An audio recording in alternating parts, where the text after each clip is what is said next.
Ay puri po ang ating Panginoon sa umaga ito. Maraming po salamat sa ating Panginoon for this is the day that the Lord has made. And I will rejoice and be glad in it. Welcome po sa devotions po natin sa House of Worship. We are still in the topic po of Follow Me, number 47 na po tayo ngayon. At maraming po salamat sa ating po Panginoon sa pakikinig po ninyo, sa panonood po ninyo sa live streaming nito.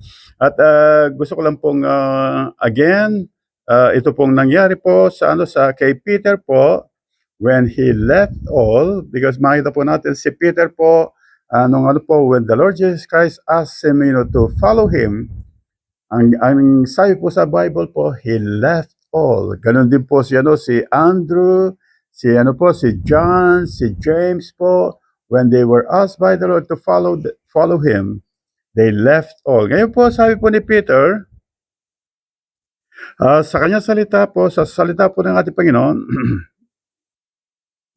sa Mark chapter 10. Actually po, binasa po natin kahapon to, tatlo pong synoptic gospels on the same context po. Mark chapter 10 verses 28 to 31 po. Sabi po ng ating Panginoon, then Peter began to say to him,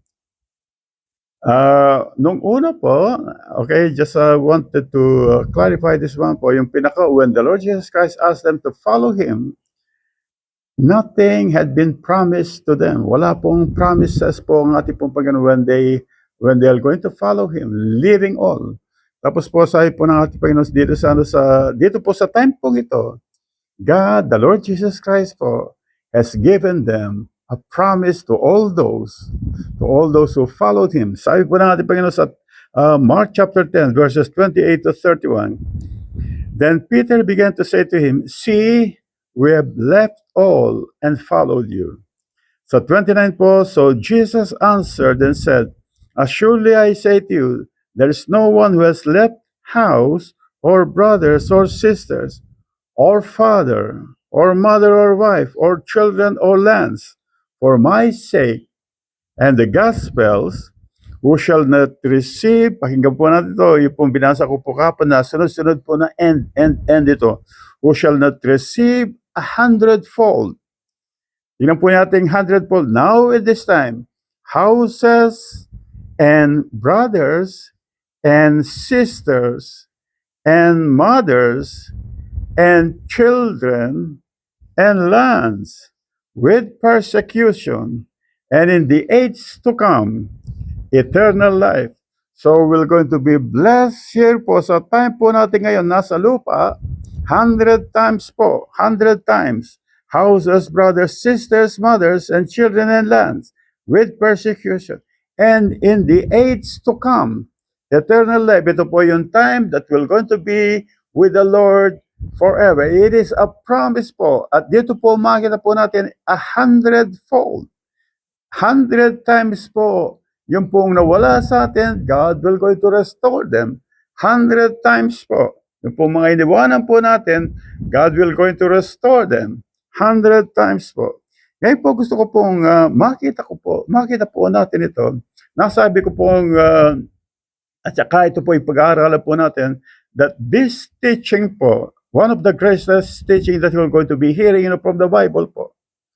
And it refers po to the resurrection or to the transfiguration of the Lord Jesus Christ. It refers also to the coming of our Lord Jesus Christ, because now the Lord Jesus Christ is in heaven, exalted on high, seated on the highest place po, but He'll going to come. He'll going to come to take us with Him. But He'll going to be only in the clouds. He'll going to meet us in the clouds and we're going to be with Him forever. Ngayon po, yung transfiguration po, gusto ko pong makita po natin, alam po natin that after the teaching po, yung pong nabasa po natin for a few days back po, yung pong pinakita po ng ating Panginoon yung teaching na yun about living all, and then come and follow me. Makita po natin dito, at after 6 days po, about 8 days po, the Lord Jesus Christ was transfigured before them. At makikita po natin yung katawan lupa po ng ating pong Panginoon, the same as ours. ito pong is the Lord Jesus Christ, naging tao po siya. But afterwards po, when he was transfigured, he became shining like a sun. Nagningning po yung mukha po niya, yung katawan po niya, even the clothing po, nasuot po niya, nagningning because of what is inside of him. Kaya po, makikita po natin dito, the glory of the Lord Jesus Christ po within. Hindi po natin nakikita, hindi po nakikita ni Peter, but when he was transfigured before them po, pinakita po ng ating pong Panginoon ang kaluwalhatian, the glory of our Lord Jesus Christ. At ito pong gusto ko pong ipahayag ngayon sa araw pong ito sa John chapter 17 verse 22 po. Ang sabi po ng ating pong Panginoon, actually po it is the prayer of our Lord Jesus Christ to the Father for all believers who are going to believe on Him, sa mga disciples po, and to all those who are going to believe on Him through the preaching po of those disciples po. At kasama na po tayo dito.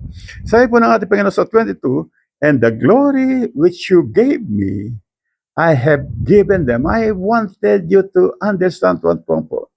And the glory which you gave me, I have given them, that they may be one, just as we are one. Alam po ninyo, the glory of the Lord Jesus Christ is His total obedience po. At makita po natin itong glory ito, nag-manifest po ito when He was transfigured before Peter, James, and John. Ngayon po, we're going to go to 1 John chapter 3. 1 John chapter 3, verses 1 to 3 po. Tingnan po natin to.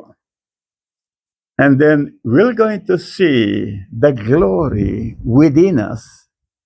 Amen. Behold, what manner of love the Father has bestowed on us, that we should be called children of God. Therefore, the world doesn't know us because it didn't know Him. Beloved, now we are children of God. Tayo po ay anak ng Diyos. And it has not yet been revealed what we shall be. But we know, ito po, kailangan po natin because sabi po ng ating Panginoon, but we know that, I needed to know, you needed to know, but we know that when He is revealed, when the Lord Jesus Christ will go to descend from heaven with a shout, we shall be like Him. For we shall see Him as He is. Everyone who has this hope in Him purifies himself, just as He is pure. It means to say po, there is now glory within us, being the sons of the living God. At sabi po ng ating Panginoon dito, beloved, now we are children of God, and it's not yet been revealed what we shall be. Amen. But it is already there. But we know that when He is revealed, the Lord Jesus Christ will going to descend from heaven, we shall be like Him, for we shall see Him as He is. It means say po, there is already glory inside of us. It will be revealed only when we're going to meet the Lord in the air. When the Lord Jesus Christ will going to descend from heaven with a shout, with a voice of an archangel, with a trumpet call of God. And the dead in Christ shall rise first, and we who are alive in Christ Jesus will be caught up in the air. On that moment po, this body will going to be changed into the same glorious body of our Lord Jesus Christ. Kung paano po yung nakita po ni Peter, ni John, ni James po, nag-transfigure before them. That is, sabi po ng ating Panginoon dito, we shall be like Him, for we shall see Him as He is. Makikita lang po natin ang ating Panginoon the moment po we are of the same glory that He has. At kung titingnan po natin dito, ang sinasabi po ng ating Panginoon, the glory of our Lord Jesus Christ, which is within Him, only when He was transfigured before them, that ito po ay lumabas sa Kanya. It's the same thing with us. Because God has given us, the Lord Jesus Christ given us, specific po ito, the Lord Jesus Christ given us His glory, and it will be revealed po when He'll going to descend from heaven and take us with Him. It means say po, the glory is already within us, and it will just going to be revealed when the Lord Jesus Christ is revealed, when He'll going to take us with Him. Ito po yung gusto ko pong, so makita po natin dito, the promise to all those who left all and followed the Lord Jesus Christ. We're going to be blessed here on earth. Yung life po natin dito, 100 folds po. And we're going to be blessed with everlasting life po when we're going to meet the Lord in the air. And this body has already the glory of the Lord Jesus Christ within us, and it will going to be revealed when the Lord Jesus Christ will going to be revealed when He'll going to take us with Him. And I praise God po sa araw pong ito that God is telling us about the promise po, what we're going to have and what we're going to be when we follow the Lord Jesus Christ, when we live all and follow the Lord Jesus Christ.